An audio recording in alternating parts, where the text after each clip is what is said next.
Seja muito bem-vindo a mais um treinamento. Agora a gente vai conversar sobre o registro de candidatura, a importância dos dados e as informações inseridas para a prestação de contas, quais são as conexões com esse processo de prestação de contas. Primeiramente, registro de candidatura exige uma lista de documentos extensa, identificação de dados pessoais, grau de escolaridade, informações sobre instituições de ensino, fotos para a urna, certidões criminais, certidões da Justiça Eleitoral, como a de quitação eleitoral.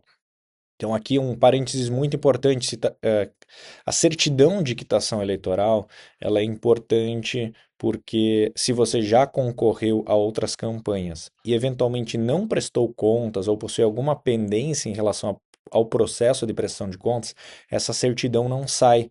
Então, você precisa visualizar isso com antecedência.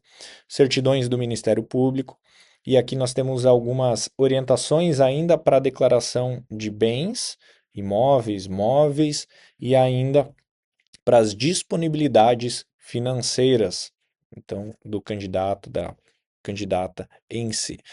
Vamos aos detalhes. Essa lista de documentos, gente, é importante que você já tenha em mãos ali por junho, julho, valide se as certidões estão sendo emitidas todas corretamente, para que você não tenha que, no último horário, ali nos últimos dias do prazo, correr para regularizar alguma informação e ainda perder o prazo do registro de candidatura e não poder participar.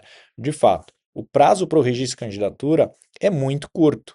Então, as convenções do partido vão entre 20 de julho até 5 de agosto. E o registro de candidatura pode ser feito, então, logo após a convenção até o dia 15 de agosto. Então, os prazos são muito curtos, apertados, como a gente costuma dizer. Então, essas certidões você precisa fazer uma pré-validação se está tudo ok. Quanto à relação dos bens, as disponibilidades financeiras, estas sim têm uma conexão muito direta com a prestação de contas, com a movimentação financeira e a movimentação de bens, o uso de bens durante a campanha. Vamos a alguns exemplos. Nós temos alguns limites que o candidato, que a candidata, precisa respeitar para autofinanciamento. Então vamos fazer esse recorte.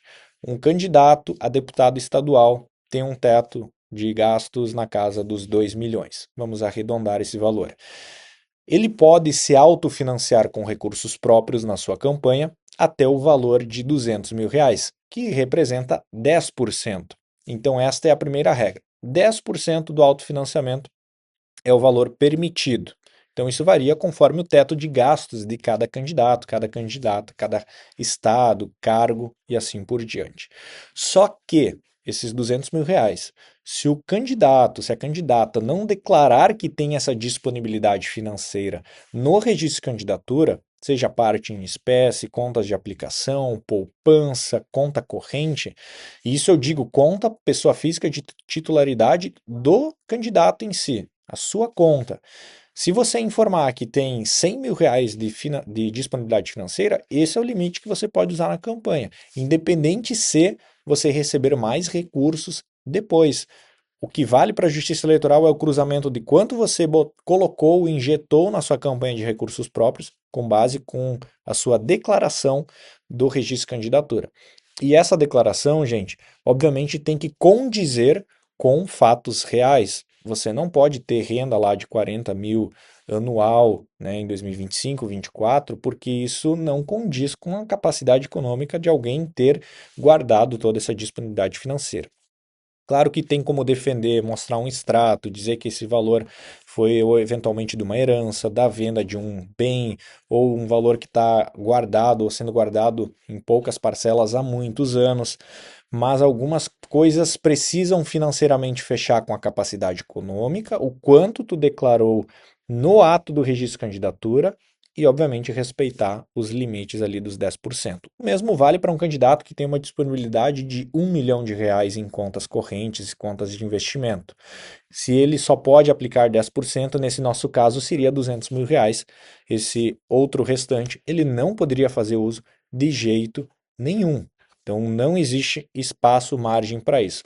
A declaração desse dinheiro é até a data ou a posição do dia do registro de candidatura. Então não se preocupe em pegar a declaração do imposto de renda, ver quais são as posições financeiras que tinha lá em 2025. O importante é, no ato, no mês, no dia do registro de candidatura, qual que é a tua posição em disponibilidades financeiras?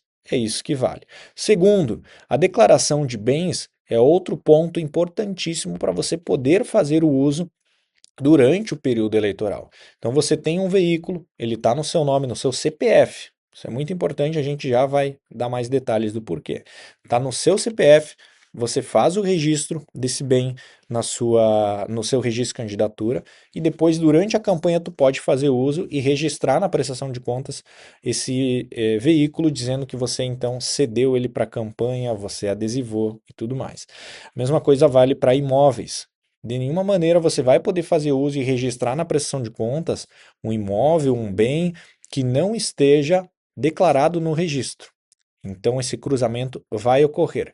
E aqui um ponto muito importante que é um plus que a gente deixa de dica para você.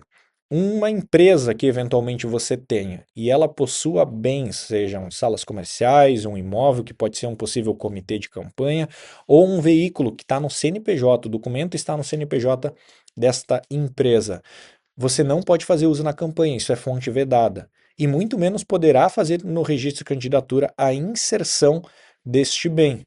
Então, aqui fica uma informação muito importante já de antecedência. Se você está pensando em fazer uso de um bem e o documento de propriedade está no CNPJ, por mais que a empresa seja sua, é fonte vedada. Você não pode fazer uso em nenhuma hipótese. Tá bem? Eram essas informações importantíssimas sobre o registro de candidatura e os cruzamentos que a Justiça Eleitoral faz com o processo de prestação de contas. Muito obrigado por ter assistido até aqui e até o próximo treinamento.